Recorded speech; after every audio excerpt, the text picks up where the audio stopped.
નમસ્કાર મિત્રો આપનું સ્વાગત.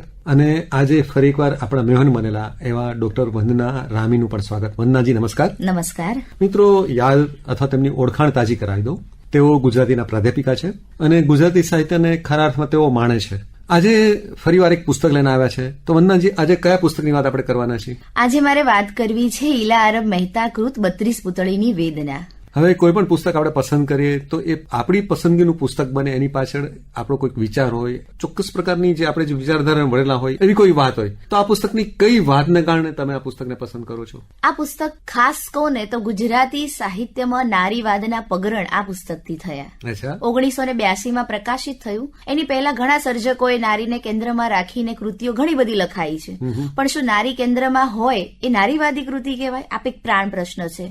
નારી કેન્દ્રમાં હોય એ નારીવાદી નહીં, પણ જ્યાં નારીની સંવેદના હોય એ નારીવાદી કૃતિ. તમે મારો જે સવાલ હતો એનો તમે જવાબ આપોઆપ આપી દીધો.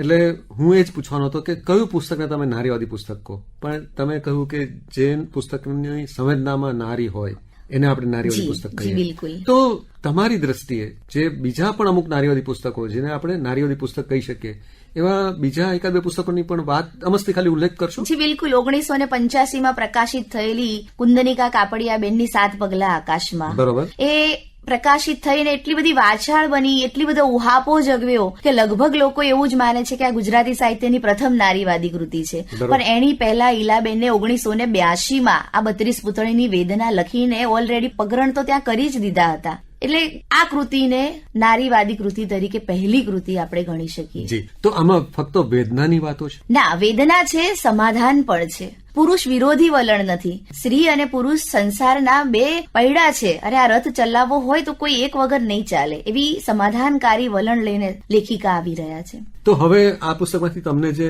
વાતો ગમી છે અથવા તો જે વાતો સ્પર્શી ગઈ છે એવી થોડી વાતો કહેશો? જી બિલકુલ. શ્રોતા મિત્રો, ગુજરાતી સાહિત્યમાં નારી શોષણ, એના અત્યાચાર અને અન્યાય સામે વિરોધ પ્રગટ કરતી સૌ પ્રથમ 32 પૂતળીની વેદના ઈલા અરબ મહેતા આપણી પાસે લઈને આવે છે. ગુજરાતી સાહિત્યમાં નારીને પોતાના અધિકારો પ્રત્યે જાગૃત કરતી, તેના પર થતા આર્થિક સામાજિક અત્યાચારને કેન્દ્રમાં લાવતી આ પ્રથમ નારીવાદી નવલકથા છે. આ કૃતિની જો કથાનકની વાત કરું ને મિત્રો, તો આ 4 સ્ત્રી પાત્રો અને 4 પુરુષ પાત્રો ના જીવન ઉપર આધારિત આ કૃતિ છે. આ ચારેય દંપતીના દાંપત્ય જીવનને લેખિકાએ અહીં ક્રમશઃ વ્યક્ત કર્યા છે. કથાની નાયિકા છે અનુરાધા, એનો પતિ છે રસેશ. અનુરાધા એક સંવેદનશીલ લેખિકા છે, એનો પતિ રસેશ નોકરી કરે છે. પણ મિત્રો, અહીંયા પત્ની લેખિકા છે એ એના પતિને પસંદ નથી. કેમ પસંદ નથી? તો એ એટલા માટે કે એને ગમતું લખવું જોઈએ. બીજું દંપતિ છે રેખા અને વિપુલ. રેખા એક ગરીબ ઘરની દીકરી છે અને મજબૂરીમાં વિપુલ નામના મોટા ઉદ્યોગપતિને પરણે છે. ત્રીજું દંપતિ છે છાયા અને પરાશર. છાયા એક મોટી કંપનીમાં સેલ્સ મેનેજર છે. પરાશરને તે પોતાના કરતા વધુ કમાય ને એ પસંદ નથી. ચોથું દંપતિ છે વિભાવરી અને મયંક. વિભા અને મયંક બંને ફિલ્મી કલાકારો છે. મયંક અન્ય સ્ત્રીના પ્રેમમાં વિભાને ત્યજી દે છે ને આ બધા પાત્રો જીવનમાં ઘટતી સારી નરસી અનેક ઘટનાઓને એક સૂત્રે બાંધી ઈલાબેને આ નવલકથાની વસ્તુ ગૂંથણી કરી છે. જો કથાના શીર્ષકની વાત કરું, 32 પૂતળીની વેદના એ મધ્યકાલીન આપણે કહી શકીએ કે 32 પૂતળીની વાર્તા ઉપરથી સર્જકે આ શીર્ષક રાખેલું છે. અહીંયા સર્જક લખે છે, જે સમાજમાં પરાક્રમો ફક્ત પુરુષોના હોય, સિંહાસનો ફક્ત પુરુષો માટે જ હોય અને સ્ત્રીઓ જ્યાં કેવળ સિંહાસનની શોભા વધારનારી પૂતળીઓ હોય, જેનું કામ ફક્ત પુરુષોની ગુણગાથા જ ગાવાનું હોય, ત્યાં જો એ પૂતળીઓની વેદનાને વાચા મળે તો ને સર્જાય 32 પૂતળીની વેદના. એક વાર્તા છે જેમાં વીર વિક્રમનું સિંહાસન છે, એની પાછળ 32 પૂતળીઓ રહેલી છે અને રાજા ભોજ એ સિંહાસન ઉપર બેસવા જાય છે અને પેલી પૂતળી રોજ એક આવે છે, એક પૂતળી આવે ને એને અટકાવે છે અને વીર વિક્રમની ગુણગાથા ગાય છે કે જો તું આના બરાબર છે તો જ આ સિંહાસન ઉપર તું બેસી શકીશ.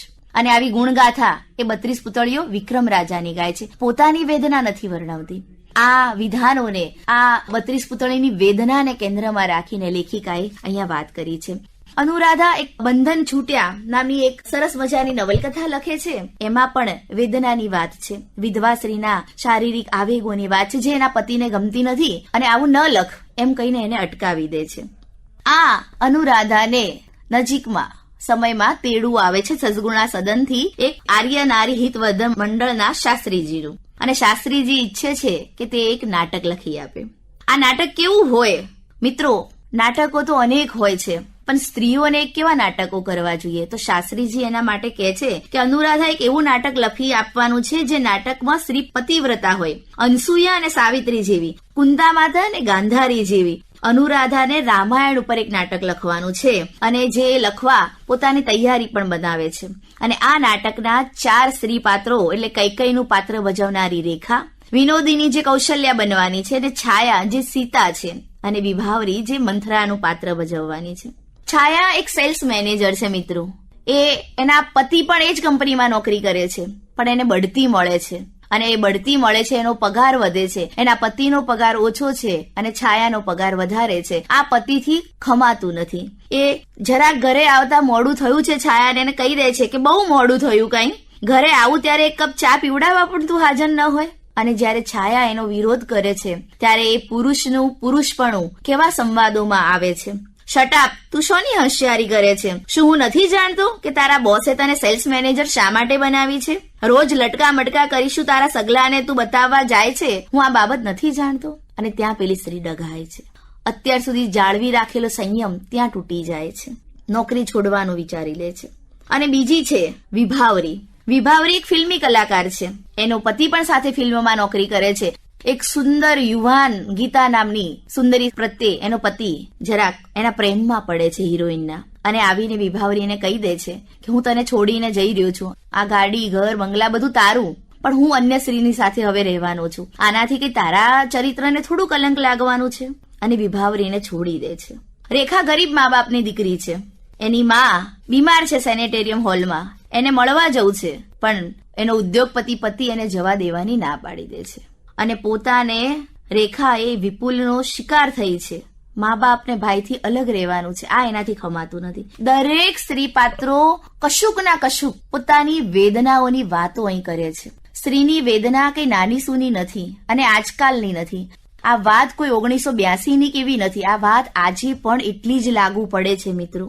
આ કૃતિમાં નાટક લખાય છે અને નાટક લખાયા પછી જે મૂળ સંવાદો છે રામાયણના, એ સંવાદો આ ચારેય સ્ત્રીઓ પોતાની વેદનાના કારણે બદલી નાખે છે. આ કૃતિમાં સૌથી વધારે કરુણતા પ્રગટાવનારું કોઈ પાત્ર હોય ને મિત્રો, તો એ છે વિનોદિની. વિનોદિની એ અનુરાધાના નાટકની કૌશલ્યા છે. પોતે વંધ્યત્વ છે, બાળક નથી, અને બાળક ન હોવાના કારણે પુરુષે કશું સહેવું પડતું નથી. એક સ્ત્રીને સમાજમાં કેટલી અવહેલનાનો ભોગ બનવું પડે છે ને, એની વાત વિનોદિનીના પાત્ર દ્વારા લેખિકાએ બહુ સરસ રીતે કરેલી છે. અહીંયા નાટક ભજવાય છે અને સ્ત્રીઓ પોતાના સંવાદો બદલી કાઢે છે, અને આ સંવાદો કેવા ચોટદાર બન્યા છે. અહીંયા રેખા કહે છે, હા મંથરા, હું માંગુ છું વનવાસ, હું કઈ માંગુ છું વનવાસ, મને આ મહેલમાંથી મુક્ત કર, મારા રૂપાળા દેહને ડામ દઈ દે, કાઢી મૂક એને. શિકાર કોઈ પુરુષ એની શિકાર કરવા એની પાછળ ન પડે. એની છાતી ચીરી અંદર બેઠેલો એક માનવ આત્મા માંસ ભક્ષીઓને બતાવ અને કહે કે આ સ્ત્રી છે. માંસનો લલચાવનારો કોઈ ટુકડો નથી. રામને ગાદી હો અને ભરતને વનવાસ હો. અહીંયા બદલાયેલો સંવાદ વાચકોનું ધ્યાન ખેંચે છે. અહીંયા આવા અનેક સંવાદો દ્વારા લેખિકાએ આ એક બદલાતી પરિસ્થિતિનો ચિતાર આપણને આપેલો છે અને દરેક સંવાદોમાં વેદનાઓ પ્રગટ થયેલી છે. આમ ગુજરાતી સાહિત્યની આ પ્રથમ નારીવાદી નવલકથા છે. આપે મને અહીંયા તક આપી, સૌનો ખૂબ ખૂબ આભાર.